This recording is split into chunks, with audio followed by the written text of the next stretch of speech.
Sip slow, sip slow, sip slow, sip slow, sip slow, sip slow. Frank Lee, homie. I'm only sipping it slow. Come with me on a ride. I'm only sipping it slow. Take a sip, I bet it get you right. And I only speak it if it's real, yeah. Only spill it if it's true, yeah. Everybody want the tea, so you already know the deal. I always sip slow. Come with me on a ride. I'm only sipping it slow. Only helping you grow. Tell you things that you need to hear, not only things you wanna know. Keeping you up on your current events, I swear the world's so cold. Talking about marriage and sports too. Man, you gotta catch the show. You better believe me. Got Allen T. Weezy, J. Martin, that JT, make it look easy. Whenever they speaking about any topic, if I spoke about it, I was really about it. Ain't no front, I was real about it. In my white cup, it got hen inside it. It's a message for everybody. Now I'm only sipping it slow. Come with me on a ride. I'm only sipping it slow. Take a sip, I bet it get you right. And I only speak it if it's real, yeah. Only spill it if it's true, yeah. Everybody want the tea, so you already know the deal. I always sip slow. Come with me on a ride. I'm only sipping it slow. Welcome to the Sip Slow podcast, where we help ourselves as well as others. Raw, real, and uncut. Audio work weekly. It's your boy, Mr. Money Don't Sleep. So T Weezy can't rest. It's your boy JT. What's happening, y'all? This is boy J Dub, man. Hey, what's up, fellas? It's your boy Al in the building. LG, man. That little time got you, huh? Yes, sir, but we ready now. Let's get it. Yeah, man. What's y'all drink of choice today? Man, I got me a little hot black coffee. I'm on a little bright and early, man. Orange juice. Okay. Man, I switched it up for y'all this week, man. I'm sipping on a little Merlot. Come on. All right. Gee. All right. Little that T silent on the end. I got you. Man, I'm sipping on this gin, man. I brought it back. The gin with the splash of that cran grape. So we came to par, you feel me? Huh. We're about to go to work today. So let me ask y'all something right quick. What's something you can say while you having sex that you can say at the dinner table? What you think, Al? Man, something I can say. Now, you caught me off guard, though. Let's get in there, though. What's something I can say while having sex that I can say at the dinner table? Yeah. I said you can put it all on my plate.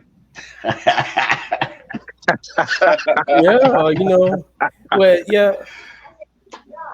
Me, I probably say I can say that's some good shit, man. Yeah. All right. Oh man, that's funny. I like that. Yeah, just something to break the ice, man. Yeah. On today's show, we will talk about thoughts on showing public affection. As a man, how do you deal with stress? 13-year-old Simeon Humphrey bullied by classmates. Stephen A. Smith calls out LeBron about getting vaccinated. How do you feel about your wife being on the same bank account as yours? Mask off party in Houston. Dak Prescott's new deal. NFL going through a 17-game schedule, and then we'll get out of here with what did you learn today? So I'm gonna kick it off with the free game. Your diet is not only what you eat, it's what you watch, what you listen to, what you read, and the people you hang around. Yes, sir. Who in the background with the kids? That background noise. But you are listening to the Sip Slow podcast. Al, man, what's your thoughts on showing public affection? Man, before we dive in, I'm just gonna make it real short. I don't think it's cool, man. I think it's a little too much, man. I think that's more supposed to be kept in the house, but I'm gonna leave it at that. Why you feel that way?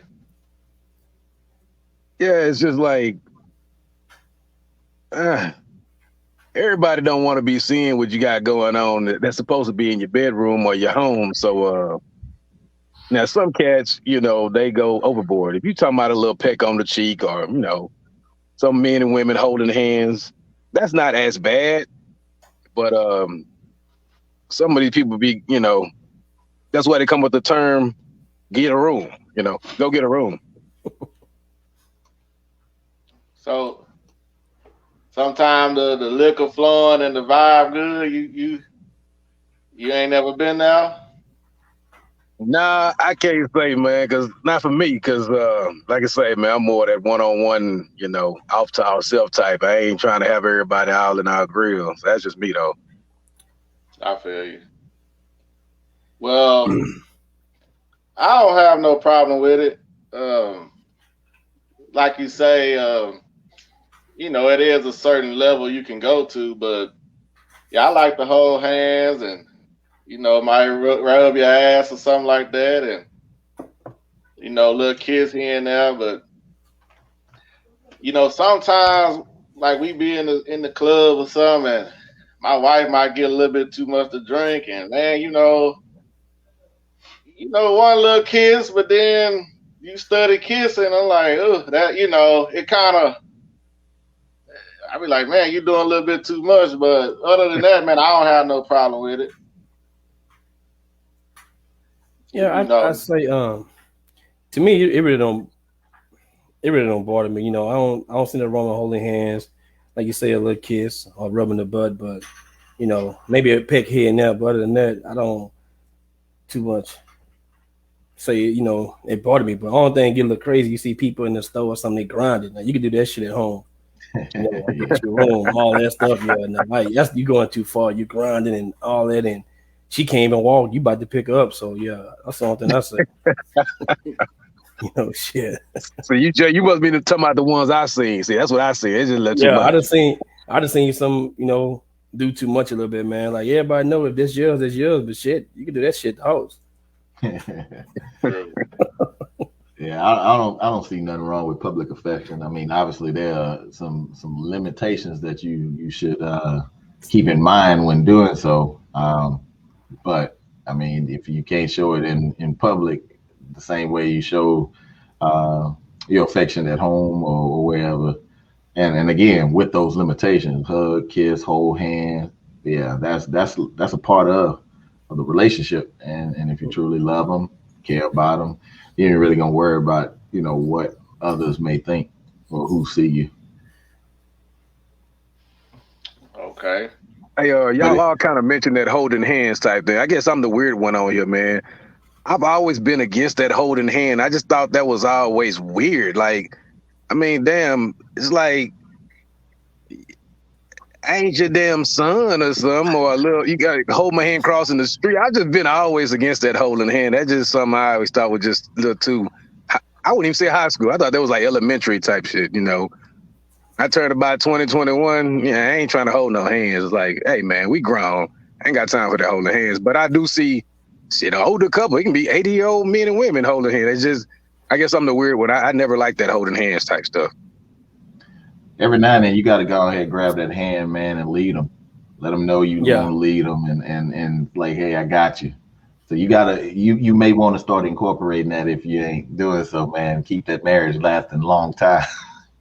I'm gonna take what you say, but I do kind of what Thomas say. I kind of grab by the waist, or slap the ass, or kind of have your arm around the shoulder, just something that, like you say, to take the lead and all that. But that holding hand just seemed like it's a little too soft for me, man. I ain't about to hold a hand. I'm like, what we holding hands for, man? It just is weird to me. So it's like if I'm doing it, I look like I'm being, pressured. You're like, nah, I ain't feeling this. Whoa. Them your thoughts, brother. Shit. I always been like that. I just don't like the hand holding, man. Like I say, man, if we in a little spot, little club or some shit, we might post up on the wall. It's her in front of me, and I'ma hold on mine. I don't see nothing wrong with it. Yeah. Little kiss, maybe little tongue kiss. Ooh. Shit. In public? Yeah. Oh nah, hell nah. I guess I'm not affectionate.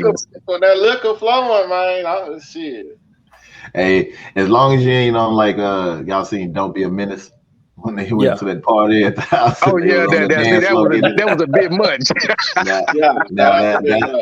That exceeds public affection right there, man. But no, don't ever be afraid to hold your wife's hand. Now my wife don't like public affection. Like holding hands and a hug and stuff. She don't really like if I want to kiss her, because I'm 6 foot. She ain't but 5 foot 4'11", so she like, shit, you holding my hand like that, like I'm a little child. Okay, somebody feel me. But like I say, now she get to drinking and we in the spot, shit. That shit out the door, huh? She get a little looser, But on like just a normal day sober, no. She don't like that public affection. I don't get it. I guess we both weird though, so I ain't by myself though. Yeah, that's just me though. But go ahead. You all listening to the Sip Slow podcast. So, Jay, as a man, how do you deal with stress? Or do you even have stress? Oh shit, I ain't gonna sit up and lie and say I don't.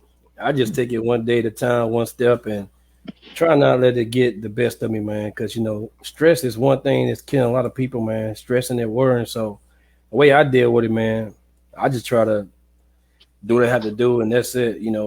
Kind of just deal with it, and that's really it. Though, don't let it get the best of me.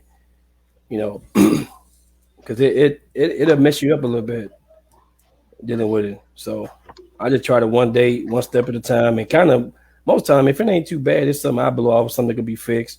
And sometimes at a point, shit, some things I don't have control over, so just deal with it and keep on going. That's it.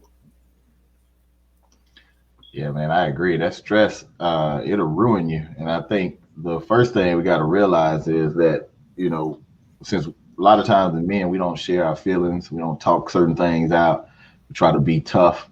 Or have that persona like I got to be tough. I still got to make things happen. But shoot, if you don't know and understand what the different types of stresses are, you'll never be able to kind of confront it and fix it. And I think that's one thing that especially we as black men, we want to make sure that we look at our whole health, kind of like what T was saying with the free game. The diet isn't just the food you eat; it's everything that you read, you listen to, all those things, and it's no different. And that stuff will pile up on you, man, and your body won't function the way you think it should, and you wouldn't even know why it's not doing that. It's because you holding all of this in and not figuring out a way to either get it out. Maybe you don't want to talk to nobody, and that's just all compiling, man, and it's bringing your health down, and then it causes other mental health issues. People start drinking, smoking, doing shit they ain't got no business. So it's important that we as brothers, we evaluate that and not have to always try to act so hard and say, what, this is bothering me, this is where I'm struggling, I need some help with it. So how you deal with it? One, I've learned Funny thing is, I actually was stressed about 3 years ago. Maybe no, I take that back. It was more than that, and I didn't know what was going on, man. My body wasn't functioning, and I would say even like from a sexual standpoint, it wasn't functioning, man. And so he was like, something ain't right. Something ain't right here. You couldn't get hard. Yeah, I like how he said it. You see how he smoothed it over. But go ahead. I don't know who are watching this, man, but yeah, and didn't know what was happening, and went to the doctor. And it was like, well, you got a lot of tension and stuff. You got a lot of stress. You're dealing with some certain things, and I didn't think I was, but apparently I was. I was trying to worry about like how like take care of my bills, do all of this, do all of that, and all that stuff was just piling up on me, and I was just holding it in until I, had to start getting outside of myself and just start talking it out, and knowing it is okay to talk it out, and then just try to, be active, stay active, doing something. Try to, like, I enjoy comedy, so if it get to a point where I have, a rough day, tired day, sometimes I'll just watch comedy and laugh a little bit and let that some of that ease. So you just kind of find some type of way that's gonna fit and work for you. So that's how I deal with it. Okay, well, man, you try to maybe sometime talk to somebody, parent or spouse or friend. But I know we said on previous shows that, you have to watch who you talk to and, telling your problems to also. So, you have to be careful about that. But, if you got some good brothers, they have your best interests at heart, I think talking to somebody always helps. And I know I shouldn't, but and when I'm thinking about stress, I mean, I think it's different levels of stress. Sometimes I think we deal with stress every day in some manner or form or fashion. But so yeah, sometimes I drink alcohol, and that's not best. But hey, it'll smooth over that little problem or sometimes that big problem. And then sometimes you just gotta go in there and get you one, rub it out, release some stress too. So whatever's gonna help. Yeah, whatever's gonna help. So that's what I do. Well, see, I appreciate you being open and honest, man, and make it easy on me to say kind of the same thing, man. Different, stages of my life, I've dealt with stress differently. We start off first as that youngin', man. You hardcore. You can't stress. You can't be whining like no girl. So you just hold it all in and think that stuff cool. But it's killing you on the inside. Pressure bust pipes. So right. Then I went to the stage where I just turn up, like T said. I get drunk, get throwed. Or go to the club. Release my stress that way. But you know what? Once you sober up or you come down from your high, whatever you got going on, that problem or that stress still there. So now that I got a little older, I've learned that it's probably best to just, ain't nothing wrong with sipping a little bit every now and then, but find somebody you find that's solid or a couple of people that you can confide in. But I don't think that sex is not the best. I think sex probably the number one stress reliever in my opinion. Sex and alcohol. And you combine the two, you forget what stress is.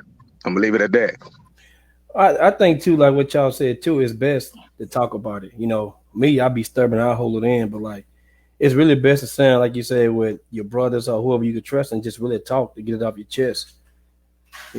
That's the best way too. I see too. Now I'm more talking to my wife. Or I might call T, holler Al, something like that. Even my brother, we might call and talk, and once you get it off, you feel a whole lot better. I think that's what we mess up as men. We hold it in for like weeks. Sometimes it go to a month, and that's where you start getting that, you frustrated and all that stuff. So it's really best to talk about it. Yeah, that's why I reached out to you yesterday because I knew it was your mother's birthday, so I just want to check on you and see, maybe something we can laugh or something just to, ease your mind on that day? Because I'm sure. Well, that really, to be honest, that really did ease my mind, man. When you hit me though, because I said that really take a special person. They take the time out that day, to check up on me. Because my auntie, I talk with her, my brothers, but for that, man, that really, that really meant something, man. I always tell my wife, it ain't the big things that I look at the small things, and that really that shows a whole lot.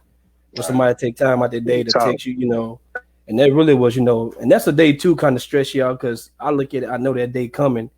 It's like it's nowhere around that day, so that, it's like you got all mixed emotion and everything else. So that's one of them days you be like, man. So yeah, but that meant a whole lot. Oh, no doubt, man. No problem, man. That's what we here for, and we have to support one another. Yeah. Mad respect to you, mad respect. No, appreciate it. You are listening to the Sip Slow podcast.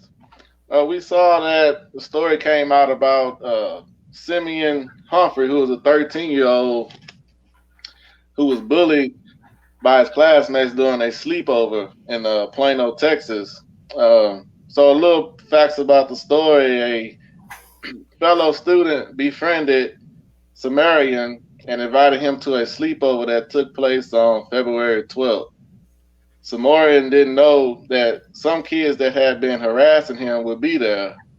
During the sleepover, he was called, racial slurs, made to drink what appeared to be urine, and shot with BB guns. And the lawyer for Simeon says that this was pre-calculated and racially motivated.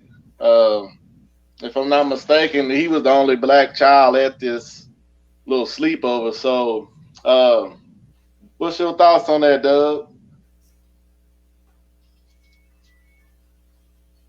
Well, I mean, first of all, it's sad.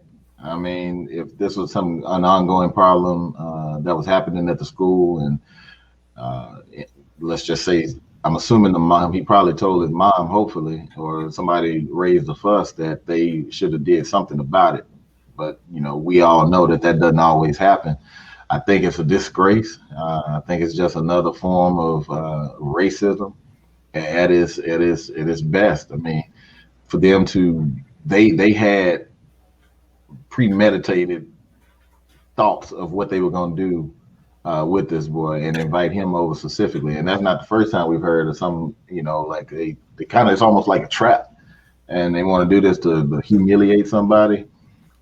I mean, it's just a sign that, we live in a real world where somehow or another, a black person is always going to be dealt the wrong end of the stick, I guess, in a sense. And I mean, he couldn't do nothing because he was outnumbered. And so I don't know if he, now is going to be mentally messed up. And, we just hope that it doesn't lead to him doing anything harmful to himself, because he think he don't have no way out. And now he's been publicly and it's nationally, gone around this story, and they even had some video, from my understanding, about what they did to him, which is, I mean, that's crazy. I can just imagine if it was one of my kids, man, I'd be ready to take out whoever I could. I just really wouldn't care, because if you got the idea that you can do this and bait my kid in, I'm not going to have no sympathy toward anything. Yeah, but I think it was disgusting, and I feel for the young man that he had to go through that at such a young age. But I mean, what was his parents thinking when you let your child go in that environment? With you being the only black child there, at least I can understand if you've gotten to know some of these parents and know what type of people they are, then there's nothing wrong with that. But from what the story said, he was playing football last year with some of those people, and they bullied him to where he quit the football team. So, and they had videos of them slapping him while he was asleep, and he took some type of anxiety pill medicine that made him kind of out of it. And somebody at school showed him the video of him drinking looked like pee or urine. I'm sorry. And it's just sad. It's just sad that we have to deal with these type of things here in 2021, but it's just what we living in. So, but yeah, I'm thinking like, damn, what's your parents thinking about just letting you go out there like that with people they evidently they didn't know. Yeah, to me, in my opinion, you know, it's sad, but I fought his parents because if he was having problems with this when he was in the football team, you're gonna still have problems with it. So why even let him go over there? And plus two, the little boy parents, you know, to allow that. So I feel like all of them ought to be, you know, try for that because his parents ought to have common sense. Why let him go to a party where he the only black kid there, you know? And no telling what they did, no telling what else they did to him if he kind of was out and stuff like that. That's just sad and stupid. And shit really crazy, but his parents should have been more, you know, told him if anything happened or something like this, just call him, we'll come get you. They should at least let him know something. I told him something, you know. But like you said, that's the way it is. He said they threatened him if he told anybody. Well, it might not even would have got out if they hadn't took the video, because the video came and it still took a while for it to get to he finally told the principal at the school. So just sad. Hopefully they bring charges. Yeah, against the kids and they folks. Yeah. I mean, and the school got to do something to reprimand that. I mean, that's just wrong. And then the last thing I heard, I don't think the school had did anything yet. I think it was an investigation, but what's your thoughts, Al?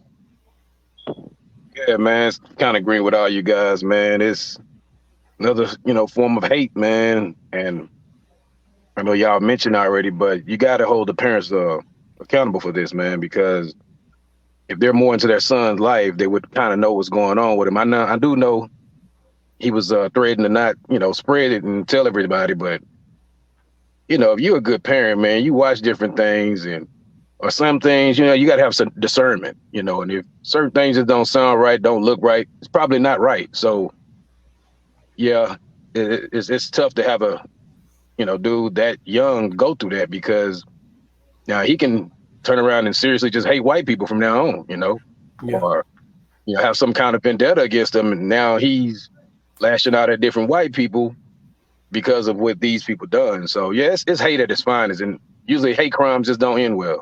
I'll just leave it like that. Let me ask you something, Al. You have you know had a little boy. Now, previously you said that you don't see color. So, how would you teach your child? Because us being black people, you're gonna encounter some type of racism. So since you don't see color, how would you teach your child that or deal with this?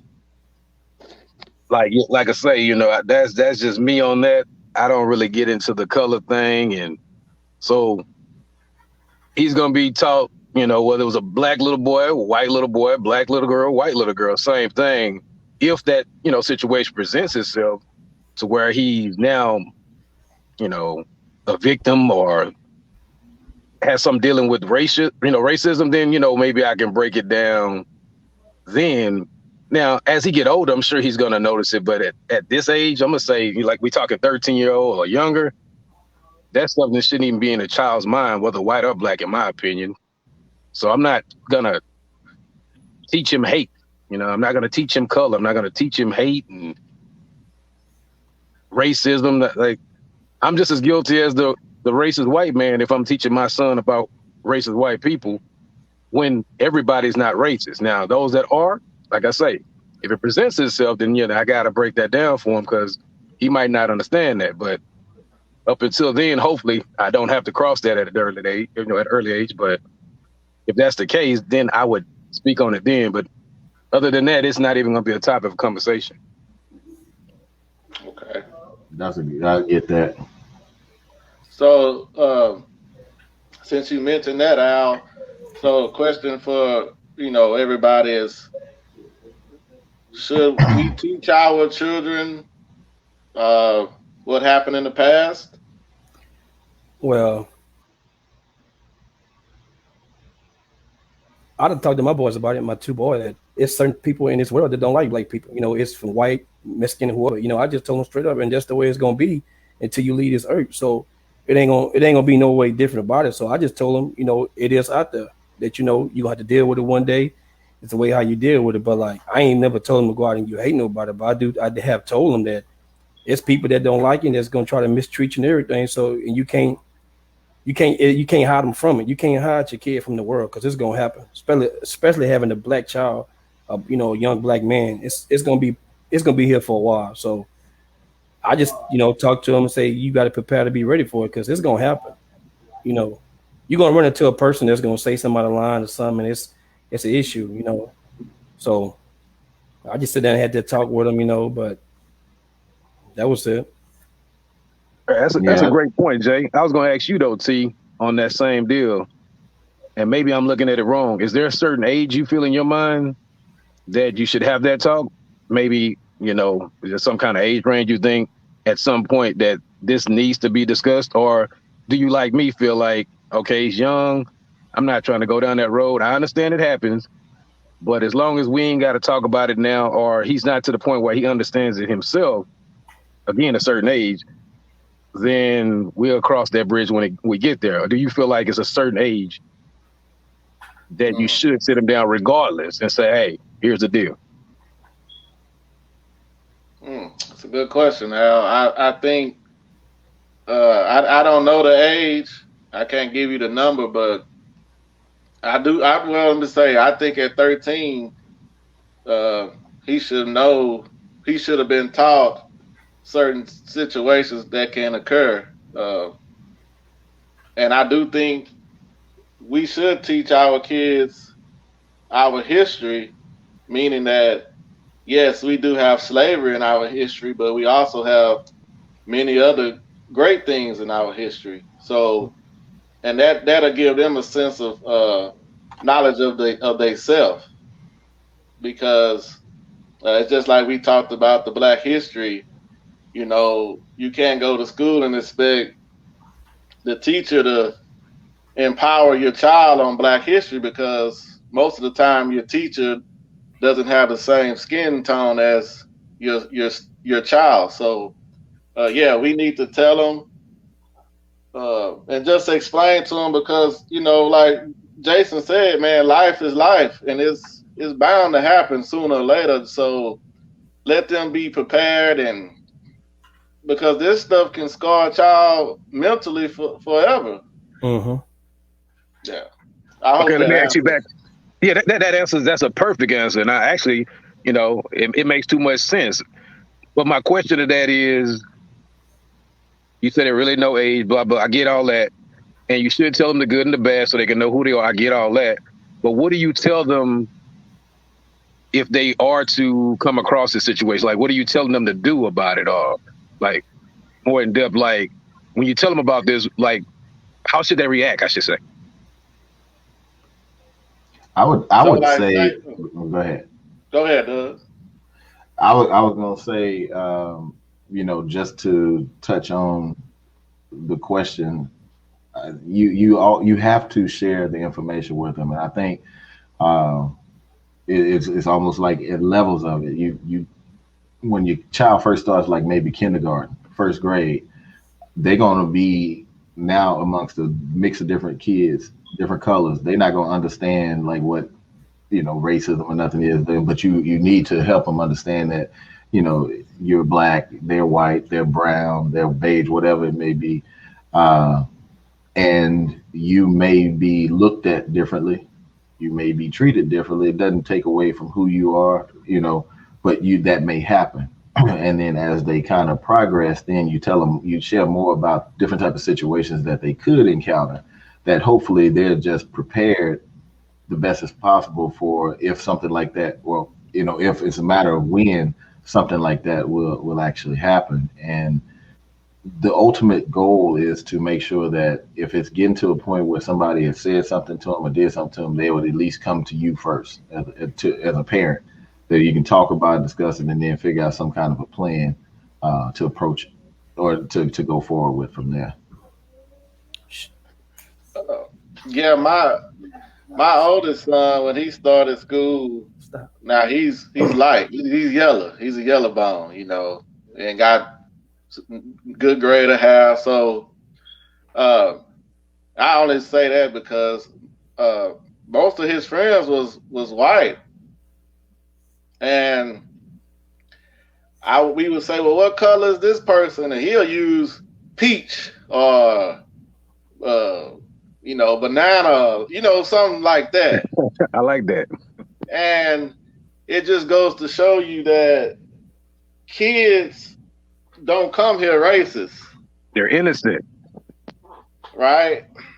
But it's at some point in time, some of them go different ways. You get what I'm saying? Like, I feel you. Y'all could be cool in elementary, but it might get to junior high where it's different. They go on another path, and you go on another path, and that's how it. So it's something that's being taught. Hey, and I don't think it's black people that's doing that teaching. I think it's more so the other people saying, hey, you don't need to be dealing with those people, and then that's where they get older, and we have these things that we deal with today. Mm-hmm. All right, T, but that same question, like direct, I want to hear your direct answer to it. Not the politically correct or go around it directly. What do you tell them their reaction should be because y'all keep saying it's going to happen, when it happens, what do you do? Like what? They call the N-word or what? We can go down. They call the N-word, whichever one you like, because apparently y'all saying it's going to happen. So I don't think it necessarily has to happen. I don't think it necessarily has to happen before 13. Huh? You never experienced any racism in your life? Yes, but I don't think it was while I was a child, and if so, I was too innocent to understand it. Because that's my point. So at some point, you're going to learn if it's going to happen, but you say before 13 that he should have already known the deal. He know what's going on. Well, I agree with y'all all saying that he should know his history. But my question directly that I want to hear each one of y'all tell me, what do I tell my son his reaction should be when faced with racism? Okay, if your son 13, just say 13, 14, 15, whatever. If he 13 and somebody come across to him and tell him something that he don't know, he should come to you as a parent. Because I told my boys this: if somebody say something to him that they think is wrong or they know it's wrong, don't handle the situation. You come tell your parent. So that's what he do. Even at 13, it should be a line where you sit down with your kid because he's coming a teenager. And so it's you got to sit down and tell him that, because you don't want your 13-year-old to go fight a grown man where it's not going to work. So you come tell the parent and let the parent deal with the issue. That's the way I told my boys. I respect that. Yeah, you need to call them something back. You stand up for yourself. That's what I'm going to tell them. So, you say, so you're going to tell them to just stoop to that child's level and do the same exact thing they just did to him? I'd rather him empower himself than be a victim. Okay, I can't argue that one. Good answer. I kind of touch on what Mo was saying, that you the only thing you can do is hopefully that they will come back to you and at least explain to you what is taking place or what they've heard somebody said to them. And I do see some of the point of what T's saying about, stand up for yourself.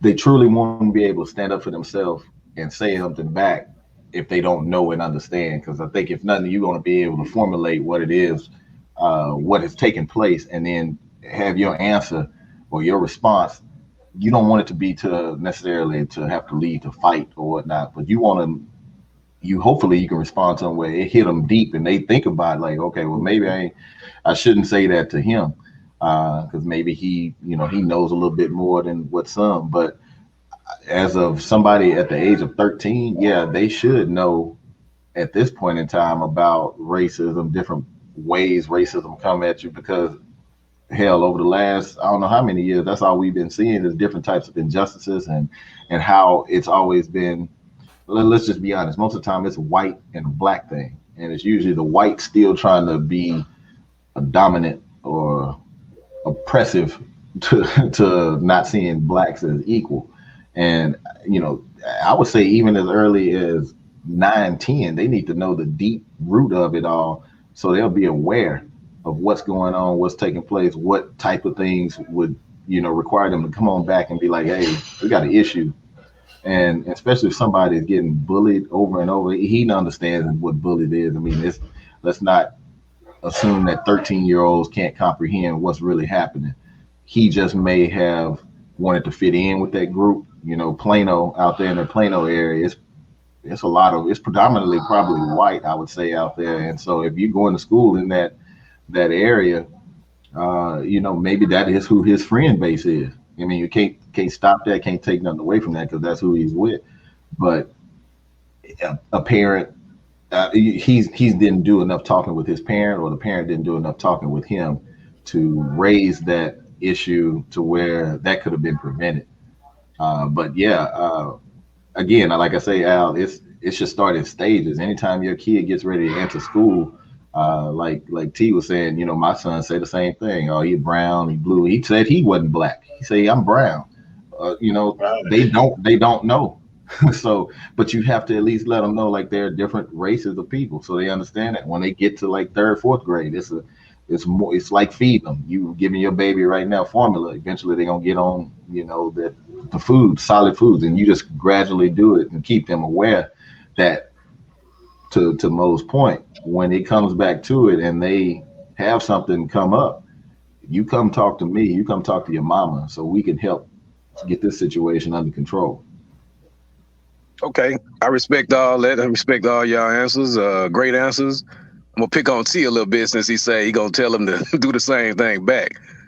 Do you think, Thomas, in your honest opinion, not so much just you personally, I'm picking on you, but we as black people, black men, sometimes if you teach these kids so early that sometimes they're looking at situations as not actually a racial situation, but they've been taught so much that everything is black and white, so where that's all they see, where it may not actually be a racism or racist situation, but because he happens to be black, now you find that child becoming a man, and every time something come up, they play the race card. Oh, it's because I'm black. Oh, it's because I'm black. Now, sometimes you just wasn't good enough for that position. Sometimes you just wasn't, the person that they chose for whatever situation we talking about. But it's not always because you're black, in my opinion. But I think some people, they don't, to make more sense what I'm saying. You apply for a job. You don't get the position. We all have been there. Well, why it has to be, oh, I didn't get it because I'm black. Maybe you just wasn't qualified enough. Maybe the other person that happened to be white was more qualified. Why it had to be a black or white thing and that person just be more qualified than you? So, direct question, T, after saying all that, since you say I'm going to tell him to kind of do the same thing or stand up for himself, I'm not saying let him run over you, but do you think that by teaching them so much about this racism at an early age, that it prepares them to kind of always look at it that way, even when it's not actually happening? I guess it could depend on what are you teaching about racism. Okay, so you directly, you wouldn't teach it like that. You just want to have him prepared, but you wouldn't have him look at everything as black and white, black and white, black and white. Right. Okay. I think it's more so the awareness of. I mean, again, you can't even tell you can train them. It ain't no guarantee they're going to react the way that you've trained them in a situation when it actually presents themselves. So I think it's like you say, you just want to make sure that they are aware of what's out there and how it can come at you, and the different terms that can be used, and what to look out for. But other than that, I'd hope my kids stand up for themselves as well first. But I want you to, come talk to us. And hopefully the white parents can teach their children the things that have went on, to let them know that, you shouldn't act that way. That great point. That would be great right there. That's the only way racism will end, is if the whites actually teach the whites, their kids, like what went on, why we shouldn't do this was wrong. If they start teaching that and not allowing certain things to happen with it. But man, we deal with it from everybody, because that Mexican that become the boss man, he a motherfucker too. Of course. Man. Now you talking. He a motherfucker. Of course. And actually, sometimes, in my opinion, I think he's worse. Most of the time. Yeah. Most of the time. Yeah. So, we deal with it from, it's not just all white folks. The Arabs, you go in their store, they looking at you and act, we deal with it from all races. So it ain't just the white people. Right. I don't want you fellas to get me wrong to think I'm just dumb. I'm 41 years old. So yeah, I've had my situations where I dealt with it. I just don't want it to be to where that's all he sees. That's all he knows. That's all he talks about. It's more to life than just that. Although we always going to have to deal with it. We're going to have to face it. I get that. So I agree with all what you brothers saying. I'm just kind of giving y'all a hard time to just kind of see, where I should be on that. It should be brought up. They should be aware. I like that. And I just don't want it to be me making the situation worse, if that makes sense. Like you say, the white people should be teaching their children, this has happened, but hey, we don't do that no more. This is how things are now. Well, we should teach ours the way, that same way. This has happened, but that don't necessarily mean like he's going to go to school and get, whipped by a damn white person with a whip, So let's put things in perspective. I mean, it's going to be racism, but I can't have my son thinking just because we were slaves at one time, that is always going to be to that extent. Now, will it always be racism? And in my opinion, racism will never end because it's hate. And some people are just going to hate, So I get what you guys saying. I just feel like there should be a thin line to what you tell them and how you're raising them, because you could be making them racist just yourself. That's true. You are listening to the Sip Slow podcast. We saw this week that Stephen A. Smith called out LeBron James that he should get vaccinated. You got that? Can you pull that up, Doug? Let's see if we can get that going here for y'all.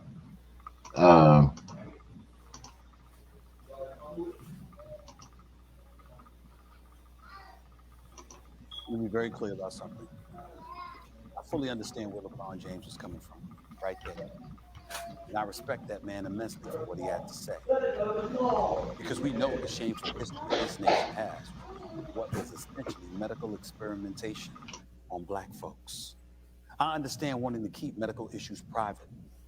I was right there with LeBron on this. But let me be straight with you about something. In the interest of full disclosure, after long, hard thought spanning the last few months, I've decided I am getting the COVID-19 vaccine. And I'm doing it today, this very day, right after I'm done taping this show. And here's why. COVID-19 has killed more than 525,000 people in the United States of America. More than 2.6 million people worldwide. It's hard to even comprehend the enormity of those numbers. Yet the virus has been especially brutal to my community, with data showing Black Americans being far more likely to get infected, get hospitalized, and yes, even die from COVID-19. And now the data shows Black Americans are not getting the vaccine, at least not at the same rate as other communities. Just in Philadelphia, where Rite Aid pharmacies are distributing the vaccine, 87% of vaccinations so far have gone to white folks, reportedly, yet just 4% to blacks. In a city with a 40% black population, or I should say 40+%. It's like that all across the country, by the way.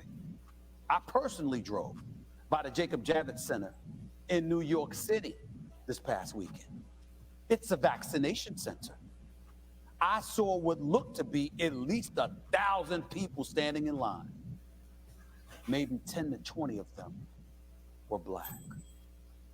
This COVID pandemic and its impact on the African-American community has made me rethink the hesitation I once had, primarily on keeping things like this so private. Why is simple. It's because people are dying. My people are dying.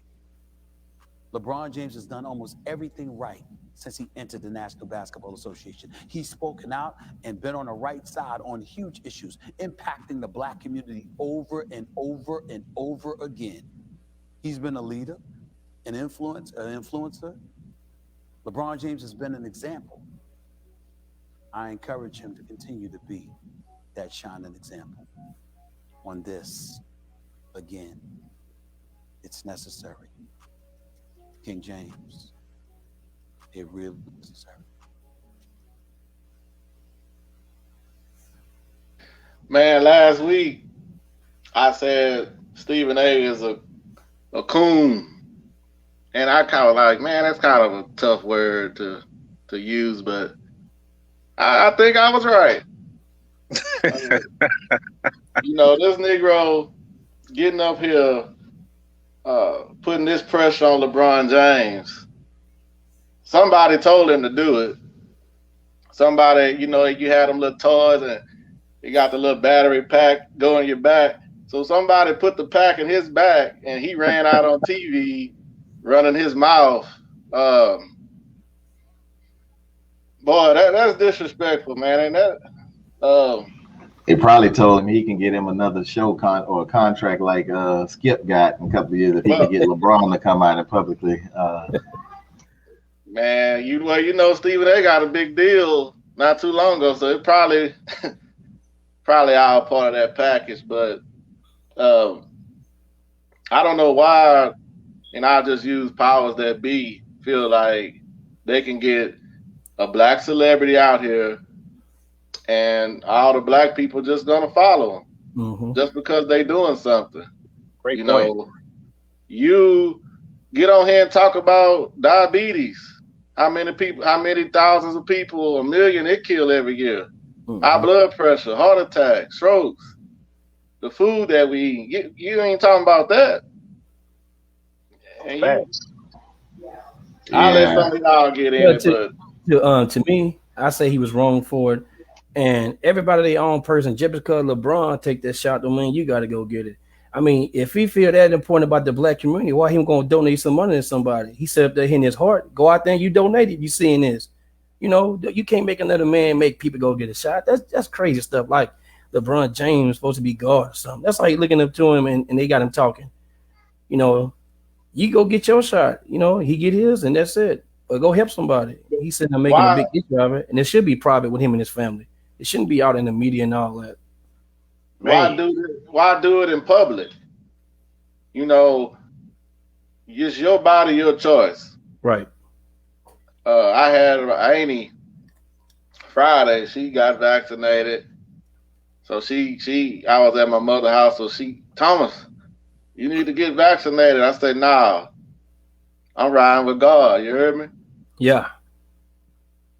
You know, and don't be telling me what I need to go do because you can't think for yourself and you haven't done any research on the vaccination. You just listening to CNN, you know, the news every night. They promoting fear, propaganda. And now you at home thinking that the world is about to end. People don't even understand what a pandemic means. A pandemic, you're not going outside. You're not going to work because people will be dropping dead everywhere. Life is still going on out here. yes, I do believe that the virus is real. I do believe that if you have underlying conditions, it can get spooky for you if you catch it. But they got flu vaccines. You have measles. You got AIDS out here, and they ain't cured none of that stuff. So how they gonna cure this? Yeah, I think Stephen A. wrong, man, for trying to call LeBron out like that. First of all, the platform that LeBron has, he uses it for, I think, properly. I think he uses it in the right way. This is not one of those situations because this is something that's personal. You know, this ain't for everybody to want to agree with and jump on board with. The injustice that affects us much more than what this virus has done as a black people. And for you to try to throw him out there just because of his name or who he is, to be an advocate, to push people. First of all, like you say, it's not gonna make people go run out and go get the vaccine just because LeBron got it. That's dumb as hell. But he wrong for his stance to do that to a fellow black man who he knows works hard, you know, uses his platform the right way, and can be an influence for what's needed, but not the way he going about it. Yeah, man. I think these guys are hilarious, man. I mean, we all kind of agree on this one. So first of all, it should be a private thing held within your household. You know, everybody sees things different. So if Thomas feel like he shouldn't get it, as my brother, I'm gonna respect and say, okay, he shouldn't get it. I just happen to agree with him because I hadn't got it, and I happen to work in a medical center where I had first dibs on it way back, dating in January. So I say all that to say, you have your own mindset. You have to make a decision based on what you feel is right for you and your family, and just go with it. But all this getting on front of the camera and saying you about to do it today and giving all these numbers out, you look like a clown to me, man, because it do sound like, you know, you got that battery pack, or, you know, like you say, T, you got them strings attached to him and he's a little puppet. I mean, come on, man. Now, again, I respect if you want to go do it and you have your own reasons. Hey, man, go do it. But my thing is what I'm going through, kind of what my boy T going through. I have people that have done it or trying to get it. And so they're trying to pressure me. They're saying, hey, you have it, you know, where you can just go get it. And there's people out here dying to get it, and you still ain't got it. You're ungrateful. They come at me hard. And so I get tired of hearing it. But it's like, again, do what you feel. Don't worry about me and mine. You know, if we dumb or we gonna die, and I heard all that, we gonna die and we gonna catch it, and well, what's it that to you? Let us do that. Just leave me the hell alone about it. But to have these clowns get in front of, you know, nationwide TV on this platform, I say that because we know ESPN and all these platforms are huge. It's going to reach out to a lot of people, and they know that. Now you try to get someone with, LeBron status and his following to get him to say it. I agree with y'all. Go ahead. Let me ask you this, Al. Why is it so important you think that they want the black people to get vaccinated? Well, you know, that goes down another road to where I'm not sure why, but it kind of makes a lot of we as black people think back to that situation. And I'm sure we all have heard parts of it where they were using black people pretty much as lab rats. Yeah, Tuskegee. Oh, so you've heard of it. Okay. So I guess we don't have to get into all that, but that's not to say that's exactly what's going on, but you can't rule it out, right? I mean, it happened. And as a black person, you're probably not going to be one of the first ones to just run in there and go do it. So I just happen to agree with T on that. You know, I haven't done it. Like you say, life goes on. I've been blessed to not catch it. I'm riding with God, and that's how we gonna roll. Now, I think we've touched on this before. If it comes to a point where they almost making it mandatory, and it seemed like it's heading that way, because you know, they trying everything they can to get people to do it. They giving money away. They giving weed. They trying to do anything they can to get you to do this, you know, vaccine, man. Even at my job, they got a $1,000 weekly giveaway, you know? if you take it, then you're entered into this drawing for $1,000 a week. So, you know, some people are like, well, I'm gonna do it for $1,000. Well, my life is more important than $1,000. That's just me, though. Correct. It's a controlling tactic. Get too off, you know, topic. Let's get back on this clown. So yeah, I disagree with the way he did it. If he want to, you know, go ahead and do it himself and his family, great, have at it. But to reach out and put that pressure on LeBron, I don't respect that. And I also want to say, if LeBron do take him up on his offer, if you will, what the hell does that mean? I mean, I like LeBron. That's cool, but I don't give a damn if LeBron and all his people get it. That ain't got nothing to do with me. And I just leave it at that. LeBron said, you know, that if he was to do that, it would be in private. I mean, hey, whatever that man do in private, that's his business. But I respect it. And I hope he don't come out. I hope he don't come out on TV and let him stick him in his arm and do all this dog and pony show. I lose a little respect for LeBron because he does a lot of great things for social justice. So let me get this off though. We listen right there to some high level. What's the word I want to use? I don't want to say. Huh? Is it coonery? Well, yeah, no doubt it was some high level coonery, but I was thinking about the word occult. Occult means hidden knowledge or hidden information. Okay. These people on a different team than we are. Let's leave it right there. These are high level people making big money. You don't get to these spots normally without having to be cool with somebody. So having to do some things that go against you, huh? Right. So we witnessed some boule stuff right here. That's BOULE. Break that down for me, T. What exactly does boule mean? Boule is just the black gatekeepers. Those are the people that work for the king.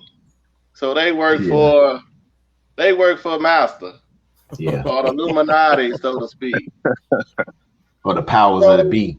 Or the New World Order, right? All them people, right? Correct. But they the black gatekeepers. So that's all we witnessed right there. LeBron is getting pressured by the boule to do something. Because when you are at that level, it's a price that you have to pay. Whether you believe in that stuff or not, you're going to have to sacrifice all that. That's truth. There's truth in it.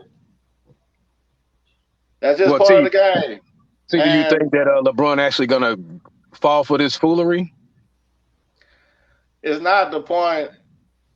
LeBron has him probably tied up, man, to be honest with you. Not to just go that deep on here, but yeah, he going to have to do something because he hasn't made any type of sacrifice that we know of.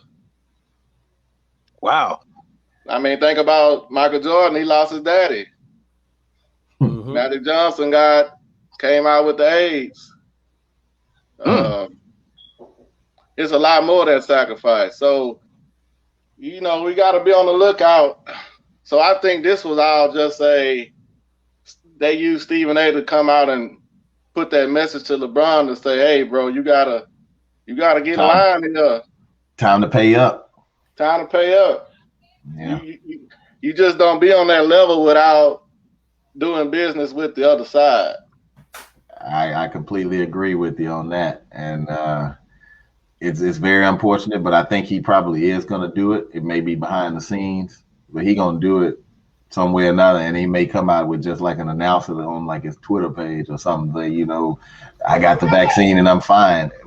Either way it go, he's going to succumb to this pressure that's been put out there on him. I hope you guys are wrong, man. I think LeBron is a stand-up guy, but I do kind of get why y'all going on that, and that gets a little deeper to where he has to do it. But think about this. I get that. What would be the point of him calling him out on ESPN, national TV, calling out only LeBron? What's the point of that? That's a good question. And LeBron has that boule tattoo across his chest. Yeah. Oh yeah. It's a lot of stuff. Yeah. Yeah. Okay. Yeah, y'all got to educate me offline, man. This is why I brought this up. I didn't do that just to talk crazy about LeBron or the boule. It was about once I learned how these celebrities deal, I can't look at y'all the same way. I can respect LeBron for his basketball abilities. Yep. I can respect a politician for certain things they might, endorse, but we look at celebrities and give them too much credit and power.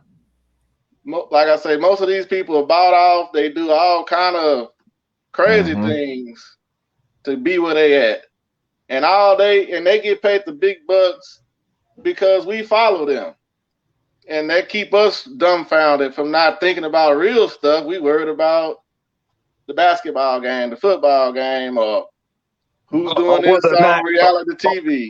Or whether or not LeBron and his family going to take a vaccine. Come on, man. What were you even thinking about that? And my mother called me, oh, this celebrity, that celebrity. I'm like, hey, I don't care what they do. And you don't need to sit there listening to that stuff either, because at the end of the day, they don't care about you. Shout out there, James. JJ, what's up, man? But yeah, they don't care nothing about you. And once I started getting that thought in my mind, man, I leave all that alone. I watch sports for sports,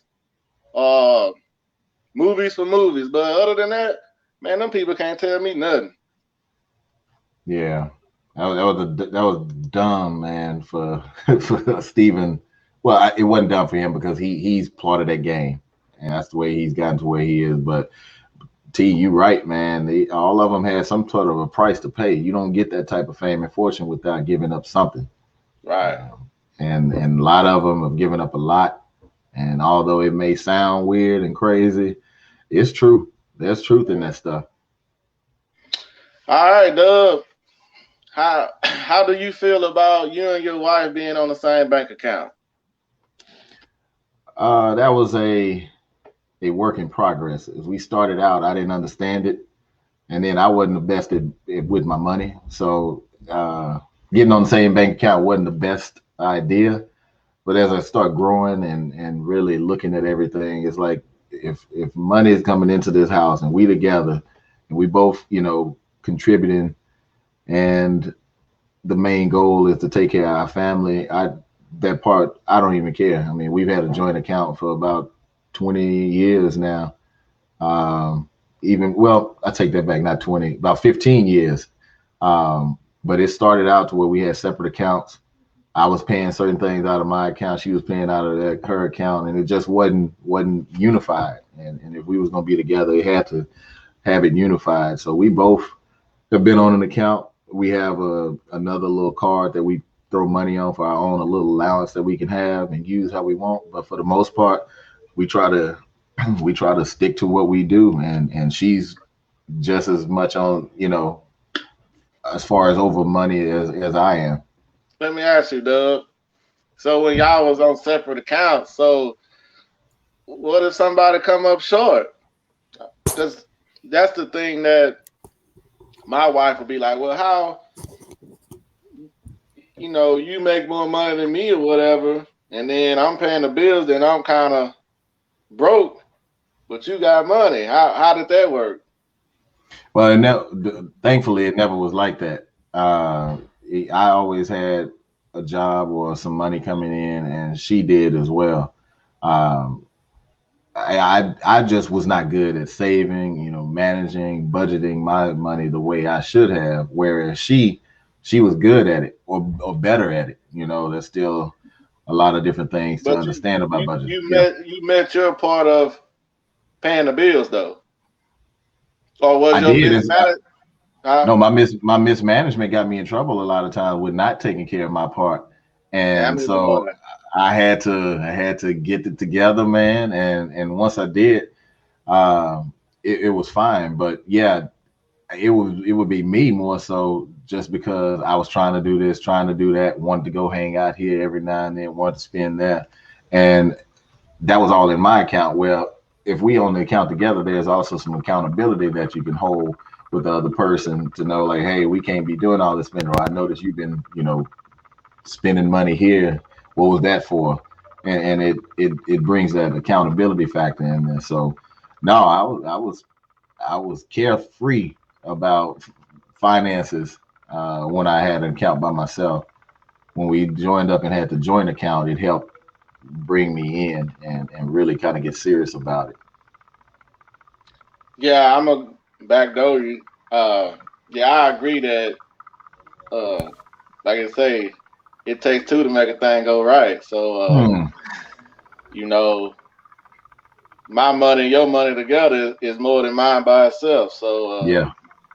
and then also, you know, when you go into that bank and you sit down with that loan officer and they looking at the account and they see how this money coming in, that's just a better situation for whatever you trying to get from them. So I always seen it growing up where my mother and dad is on the same account, so I never had a bad thought about it. And like you say, Dub, it does bring accountability. And I will say this on the negative side is, you know, sometimes a man want to do something, and then that woman, sometimes women gonna try to stop you from doing, you know, a little something you want to do, but when they want to do something, it's all good, you know, and that's kind of the only little downfall I see on that. But hey, every situation different, you know, everybody might not run across those problems, but I have, and I've seen it. So you mean like go and buy something or go and spend somewhere? yeah, It's not the same way. Yeah, you want to do something, and it's all good. But if I say I'm gonna go do this, no, you don't need that. You know, and that part be like, man, I need my own account. But you know, it just be in the moment. It is better to have both of y'all on the account. In my opinion.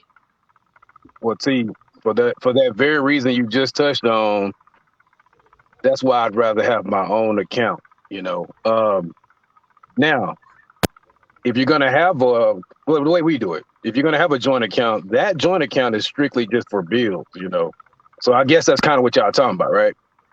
No. Or just y'all just saying everything is all one account. Right. Yeah. No.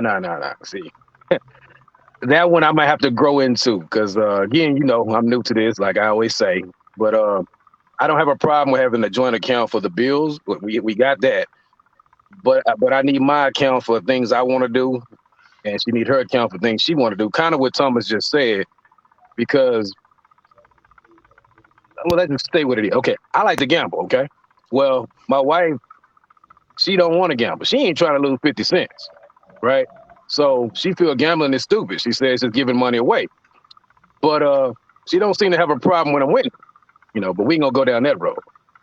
So I want to be able to go and buy and purchase whatever I want, when I want, how much I want.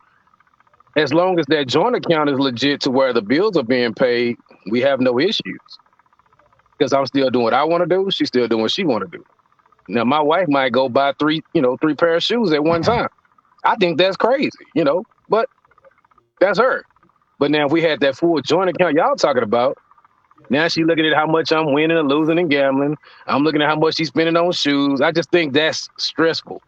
So again, this may change in 10 years. I'm just saying I'm new to the game. And I like it how the only joint account we have is strictly for bills. And then we have our own accounts to do what we feel like we need to do, as Thomas was talking about. But again, I still put that disclosure. I'm new to this. I haven't been married long like you guys. So maybe I will transition.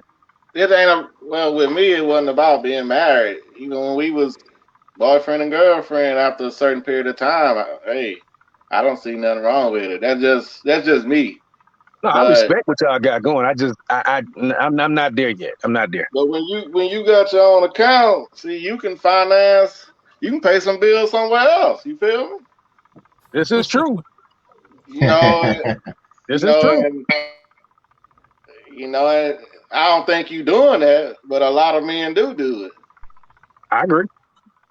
And you know, but so what I want to ask, so if you living like that, so y'all save separately? Yeah. Okay. And like I think both. Well, I know Dub mentioned it. I was kind of loose with my money as well. So I think women have a better grip on money and how to save, and they plan for the future more than men in most cases. In I guess in Dub's case and mine. So I mean, she's teaching me a lot of things in the money game to where I could have so much money, well, so much more money now than I do now if I had listened to her earlier, and I can admit that. So she's taught me some games on the saving. But to answer your question, yeah, the savings, you know, we have our own savings, and I kind of watch how she do it. So we probably gonna try to merge on that too, because she got some good points. It just I've always been that guy to just kind of keep my money to myself, and I don't let nobody tell me how to spend it, when to spend it. But now I did agree going into the thing about the bills, but maybe I should do the savings. And again, maybe the whole thing will be later. But for as I see it, I think the best way for me here on out, if I do merge anything, maybe the savings, that won't be a bad idea, and still leave the bills. But that kind of spending your money, that checking account, I still think you need your own separate checking accounts to kind of do what you want to do within reason, of course, because like you say, T, you know, I could be paying somebody else's bills, but as long as our bills getting paid, there's no reason for her to look at my other account, right? Well, that's the thing. Does she have access to your other account, and do you have access to her other account? Right now, no. I'm sure if she I'm sure if I asked, she would let me know, and if she asked, I would let her know. But the short answer, no. I have no way of getting her other account, and she has no way of getting my other account. So that's her account, that's my account. But that joint account, as long as that's right, we're good. Mo, go ahead, man. I know you. Nah, we just started one probably about 2 years ago. You know, I used to be like that, but then I got a little older. I say, shit, might as well just put it on one same account. You know, me, I know more how to manage. You know, just on the other end, I guess women, they like to spend. So that's the only thing I got to deal with. But other than that, it ain't too much stuff I be want to do or want anyway. Shit, get to a certain point, all that shit kind of out the window. So, you know, maybe every now and then. But to me, I feel like it make the whole relationship more easy, smooth. You're on the same account. You ain't got to worry about it tripping about you got money over here and over there. So it's all in one account. Just like they say, happy wife, happy life. You know. Hey, T, I'm gonna go ahead and kind of give a quick rundown on how my situation actually helps me the way I'm doing it, because as T know, and I think Jay knows too, JT, you know, I've done some weird things I can say weird. My wife would tell me, you know, and Thomas' wife and told him, don't use the pump, right? When you pay at the pump, because people can get your information, blah, blah, blah. Well, I'm one of them guys. I'm like, yeah, man, I mean, I hear all that, but that ain't gonna happen to me. Well, it's happened 5 damn times, okay? So this just happened this week, you know, we don't have to go into the details of it, but somebody got a hold of hey, I'm gonna tell you, Dub, and whoever listening, somebody got a hold of my account, man, in some kind of way. I learned about Facebook Pay. I never knew what Facebook Pay is because I don't have Facebook. I don't do social media. But the long story short, they were using Facebook Pay to take money from my account. And I'm wondering how they got my information. It may have been paying at the pump. Now, we won't go down that road. What I'm saying, I'll let to say this. If we had that joint account, and by me not listening to what she's saying, well, now that will be, in a sense, hurting both of us, because now they have access to all of our money, if you will. Whereas the times that I've dealt with it, I said about 5 times I dealt with this kind of stuff where they didn't got money out of my account or whatever. That never affected her, not once. It didn't affect the bills. It didn't affect her money that she spent. So since I'm not as strict as she is and on point like she is, maybe I need to get that together before I decide to joint stuff, because now I'm messing up her situation. Well, see, I don't think you like to listen to people, right? So hard-headed. Right. I respect that. I take that. What would have happened was, if you was on account with her, that first time probably would have been the last time. Yeah, because they gonna check it out. She would have stayed on top of it. I agree with that. Now it's taking you 5 times. You understand, and now we're here. But Yeah, I don't pay at the pump either, man. I go inside. But man, and again, like you say, it's a growth period, Al. No matter if you're doing it now or don't believe in it, it's still a growth period, because I didn't realize that I wasn't doing well with money because I wasn't really making a lot of money. I was trying to make ends meet, still want to do what I needed to do or felt like I wanted to do, and I ain't have enough coming in. So therefore, when I looked at it, it was like, man, I was falling short. Whereas if I had of just, earlier been like, okay, well, let's go ahead and combine these, maybe some of the stuff I was doing could have been prevented, because again, she has access to see what I'm spending and be able to help control that and prevent some of those, knocks over the head from happening. We do our best to try to give each other some sort of an allowance each time we get paid. That way, I mean, that allowance could be anywhere from $50 each. Just something we can have spending change, because essentially groceries, everything gonna come out of the main account regardless. Groceries, all your bills, your money for paying your home, it's all coming out of there. But at the same time, it's our money together. And I don't want her to be thinking I got this and doing that, and some of how I've done in the past to even be an issue or a matter to do that. So I think it's a growing period, like you said, but we do try our best to try to give each other give out an allowance to each other. And if you spend it up, it's gone. If you don't, then you can hold on and let some of it roll over, like the minutes used to be on the phone. That's literally how we do. That's every pay period? About every pay period. She gets paid once a month. I get paid every 2 weeks. All right, Doug. So on that, Doug, then you kind of living like me in a sense, right? Because all you got to do is save a couple of them 50s up. Now you got yourself a little account over there. I do, but usually all of the stuff that I spend upon, it still somehow winds up going to the household, whether it's on the kids, we're going to games. I don't always pay it out of the main account. I'll use if I have cash on hand, kids need something, I'm just going to give it right then. I don't think about it anymore. Like, for me, if like last night, I went out with a couple of the fellas, one of my buddies, he finna get ready to move next week. And so went out with the fellas. I know like a limit that I would like to spend before I leave, and if I go over that, then yeah, she'll say something, but I've talked to her about it. I like to stay within a certain range. I'm gonna use the main account card. If I have cash, I'm gonna use that first, but I spend and do my thing. What it is right there, Doug, and Al, you might get mad. Oh well, I don't think Al likes to deal with somebody over him. So that's gonna always, be an issue. When you dealing with the money and things of that nature, yeah, you have to run it by your wife. Yeah, those are conversations they tough initially, but you got to learn how to have those. I mean, I guarantee you it's not as bad as what it's made out to be. Because let's say even if your wife spends, and let's say if you don't, well, okay, well, why don't you treat yourself? At the end of next month, if you can save this much, or if we have this extra, then you can go buy you something. If it's something that's just kind of impulsive, let's run it by each other, unless it's something that's going to benefit the household or the family or something like that that's needed.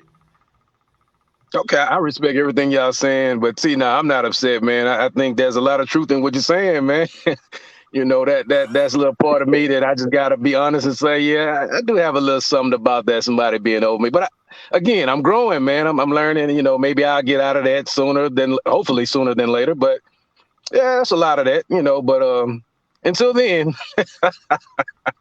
I'm going to keep doing what I'm doing, man. Being hard here. Yeah, just like when we, speak on the vaccine and stuff like that, man, if that worked for you and your household, there's nothing wrong with it at all. At the end of the day, that's nobody can tell you how to live. Yeah. Right. Yeah. So, nothing wrong with that. But I appreciate you being straight up with me, though. T. I appreciate you saying that. I can, as a man, accept that. I appreciate that. For sure. You are listening to the Sip So podcast. we saw in Houston, you had this bar named Concrete Cowboy. They was gonna hold a mask off party to celebrate the mask mandate being lifted in Texas. So my question was, would y'all have attended? Hell Nah, no. I probably would. Nah, I wouldn't. I just stayed at the house and chill, man. You know, people went crazy, but you know, it is what it is. But shit, they was out there. They was out there. Jay's Corner doing the same thing, man. It's so shit. It's all about the same. do you think that's crazy to have a mask off party, or Jay? Yeah, because you don't know who they're sick, man. You know, you probably got out them people. You probably got shit. Tell them people coming in sick and they don't care, and they're just gonna spray the shit. So, yeah, I wouldn't. That's kind of it is crazy. It's strange. I think it's all about the approach, man. Why would you call it the mask off party? If nothing else, why don't you just open how you normally would and let people, if they want to wear their mask, they wear their mask. If they don't, then it ain't nothing like you're gonna hold against them. So I think it's just use best judgment. You know, that's the only thing I would say. I wouldn't have called it a mask off party. You know, they jump to that. And then too, it's to get people to come to make their money, man. That's what it was about. To get them to come and shit, go on, shit, pump it up. Yeah, spin. That's it. Go to the bar. Well, that's the thing, man. It was a great tactic because some people, now me and T agree, we still live our life every day, you know, even since the quote unquote pandemic. But there have been some people that with cabin fever, if you will, and they've been locked up in their house per se. So when they hear something like that, oh, come on, man. Come on, fellas. Come on, girl. Let's go. So yeah, it was about a money thing, man. That bring everybody out. We gonna celebrate. We gonna turn up, but it's crazy, you know. I'm with Dub. If you just go open up your business and want to make money, just by opening up and saying we're open, that's enough to get people to come because now they feel like they can get back to their, you know, normal lives. But to call it a mask off party, yeah, I think you're doing too much, man. It shouldn't even be about the mask. Like Future, mask off. That's too much, man. Well, I agree with, you know, I think it was just a publicity stunt and it made the news. So they did their part. Nothing wrong with it. No, it got us talking about it. Right. Yeah. Now, would I go? Like I told my wife, I said, well, we went to Bombshells. Okay, now you walk in, you with your mask on. But when you sit down, you take your mask off. Just like when you go out to eat, you go in with your mask and you take your mask off. So, man, it's the same thing. It's just they put mask off on it, making it controversial. But let me say this, T. I think you're right in saying it's the same thing, but I think it goes a little deeper. What I mean by that is you and your wife, whatever, Bombshells in the restaurant, you know, I've done them too, so I know how it goes. So I'm with you there. But a club, T, you ain't at no table sitting with your wife and whoever you decide to bring with you and just your little company. In the club, it's wide open, T. So you might be close to 10 cats. You don't even know like that.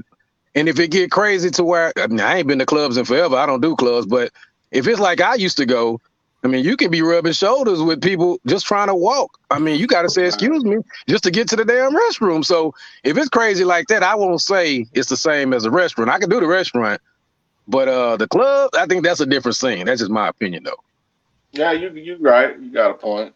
But I see people on IG, they in the club, you know, and like you say, it's packed. There's no mask, and they doing their thing. So it's just crazy, man. So mask off to them fellas and ladies. Mask off to them, but I won't be there. No, you don't have to put yourself in those type situations. So we see this week that Dak Prescott signed a new deal with the Cowboys, 4 years, $160 million, 126 fully guaranteed, with an NFL record, $66 million in a signing bonus. How do y'all feel? Do you feel that Dak is worth this?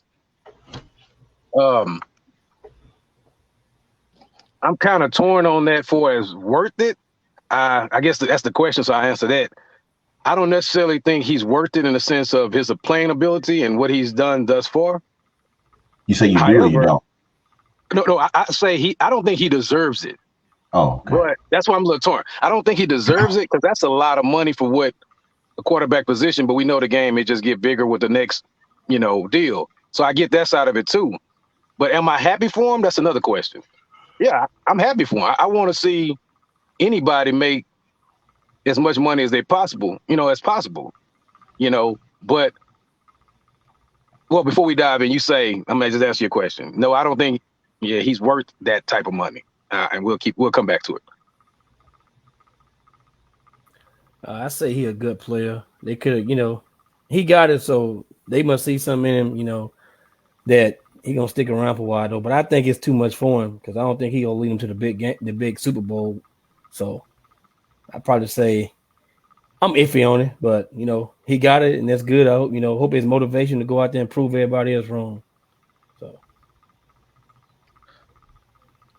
no, I don't think he was worth it for the fact that injury, man, that he had was tough. You don't know if he's going to be the same player. Also, I know they went to the playoffs, two times or maybe three, but they haven't done nothing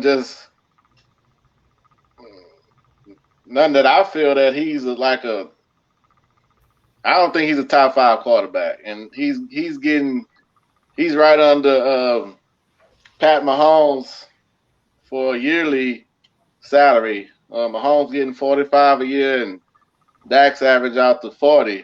And he got a bigger signing bonus than Mahomes. I understand that, each deal gets bigger. That's how it go in the NFL, but I just don't see any quarterback should be getting more than Patrick Mahomes.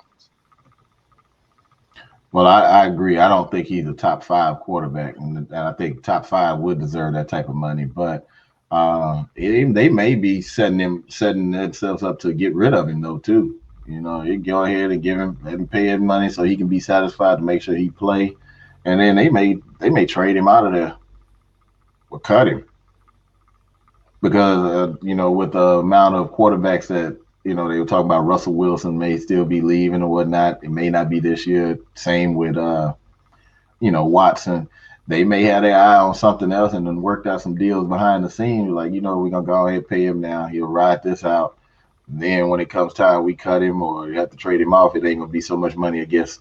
It wouldn't hurt the Cowboys as much. But I'm not sure Dak is going to be able to live up to that amount of money that he's been, rewarded with right now. Well, T, like you said, you explained what I was trying to say. He's not your upper echelon quarterback. He's not in the elites, So that kind of money, you got to be elite. And like you say, great point about Patrick Mahomes. Come on, man. We not even finna go down that road. If he's right up under Patrick Mahomes, that says enough right there. So, yeah, he's not worth it. But my next question is what I said the answer to already. Am I happy for him? Hell yeah. Hey, get every penny you can. Right. Now I'm asking y'all fellas, y'all happy for him though? Yeah, for sure. Yeah. I'd be preparing myself to be a future backup. Nigga get paid. Get paid, young nigga. Make me a backup, coach. Yeah, so I'll be on there and throw out signals and all that. I'm good. I'll hold the clipboard and all that. Yeah, shit in the flag. Yeah. But yeah. Let that young man get his money, man. I'm all about, especially black men being successful. So I'm about everybody being successful as well. But yeah, let that man get his money. So we all agree that he don't deserve it. But yeah, we happy for him. So hey, man, salute to Dak. Get your money, homie. Yeah, and I just the way I was talking about it is just like I think they probably putting that all out there to set him up to be like, look, we knew you couldn't handle this. And so we gonna be moving on here pretty soon. Okay, you are listening to the Sip So podcast. Al, what's your thoughts on the NFL going to 17 games this year? Man, I don't. Before we dive in, I'm just gonna say I don't agree with it. Like, No. I take that back. Okay, so let me break that back. I'm gonna say I like it because now that's more teams that's in the playoffs. Is that correct? And there's one less preseason game. Maybe it's like last year. Last year they had more teams. I think one extra team, maybe each conference, I think. But I guess my part on it is if it's 17 game season, that means one less preseason game, if I understand that right. And if that's the case, then I agree it should be, because preseason opens up more, room for injuries and all that, but we'll dive in. But I say, go to the 17 game where it's more regular season games, less preseason games. I think that you should be able to cut preseason one game without going to 17. But, as a fan, yes, I would love to see an extra game, because we wait so long, for the season, and then it goes by so fast. So great point. I'm not opposed to that. But, it's just a money thing. The owners I think the players probably wanted more cut. And the owners was like, well, you got to play another game. Now, that extra game is you could end your career because of that extra game. So I mean, it's a money thing to me. Also, just for me myself, it's records that have been set, and you getting an extra, game. Some of these records are foul. I don't think that's fair, but back in the day, they was playing a 12-game schedule, and they moved it up to 16, and you got people breaking records also. But that's just something personally that I look at. That's a great point, though, T. I don't have any yay or it's nay like you about said, it's all about the make.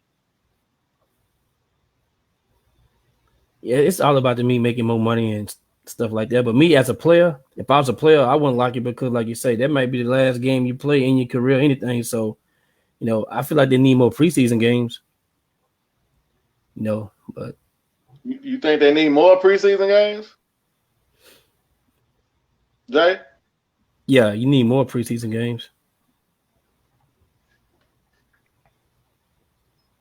Yeah, I don't have a yay or nay towards the 17 game schedule either way. I mean, I'm not sure what more of a difference it would make.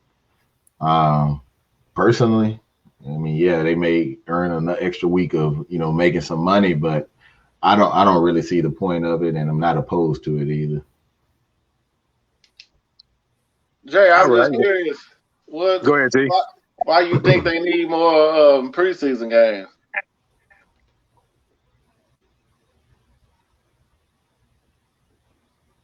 That's what I was going to touch on, Jay. JT, why you feel like they need more preseason games? Maybe Jay got a bad connection. All right, JT, can you hear me now? All right. Yeah, I can hear you. Thomas was asking, and I'm asking the same. Why do you feel there need to be more preseason games? You need more preseason for the guy that's on the bench that don't get to play in for the rookies. You don't got to play your starters. Your starters can play one game, but you got to see where your other people's at. You got 53 people on there. You got to give, most of them need a couple games to play to shine. You ain't gonna shine in one game, so you got to be, they got to play. They need to play a little bit more, because you sit on the bench, you not getting no experience. It ain't gonna help. You ain't got to play the starters. You can play everybody else. See who you got for your backup and all that. Well, you bring up a great point, Jay, because I was actually opportunity, because some don't get it. You bring up a great point, because I was actually on the other side of it. I was saying less preseason games, because I'm thinking more so about the starters, and a lot of them already know the game, but the more preseason games you have, that's more chances of injury. But you make a great point and make me look at things differently. Sometimes we got to quit looking at the stars. What about the people that's trying to get into the game and become stars? So that's a great point. I never really even thought about that, to be honest with you. I don't even think about the rookies and all that. I guess I'm a little biased because I'm ready for the regular season to start. I'm right. Amped up. The preseason don't matter to me, but it does matter to the rookies. maybe they'll start having more of the bringing other teams in. I know, like, you might have Texans scrimmaging. The Patriots will come down for a week. Oh, joint practices, yeah. Yeah, maybe they can do more of that and get some competition against somebody else without having to play that, glorified game, exhibition game. So, but you make a good point though, T, because we don't really give those rookies and second year players that's not established themselves yet. We really don't give them enough time, and so it's already rough on them to learn the system and all that. But now you're taking more preseason games away. That's a great point. I never even thought about that. That's a great point, JT. Yeah, they're gonna have to get out there and go for what they know. Man, we come to that point, man. Doug, what did you learn today? Man, I learned that I'm not gonna sell myself out to anyone, and I'm gonna continue to stand on my own as a man of knowledge and use the resources around I'm not gonna be the puppet, and just don't want to be the same example that Stephen A. has came out to be from one brother to another brother. Okay.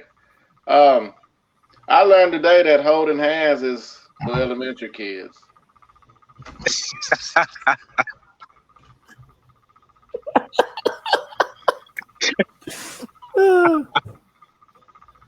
JT.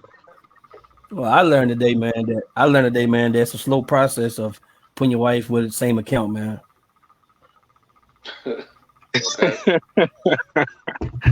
All right, I guess that's me now. So what I learned today is that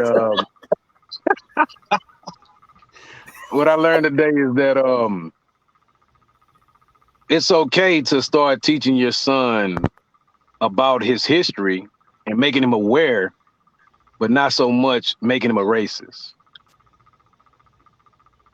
Right on, Al. Right on. Man, we want y'all to follow us on Facebook, Instagram. We even on Twitter. Everything Sip Slow Podcast. Hit us up on the Gmail if you got a question. sipslowpodcast@gmail.com. We always welcome interaction, questions. If you have any topics you want us to touch on, just holler at us. And we thankful for all the listeners. I think our last video last week was like 290 views, so we appreciate it. Any shout outs before we get out of here, JT? No, I'm good, man. Well, yeah, I got a shout out from my boy K, man. He beat 14 Tuesday, man. Another birthday. Okay. Happy birthday. Getting old, man. Happy birthday. Man, I got a 17-year-old and have a 14-year-old, man. I feel like Santa Claus a little bit. Man. You know he old.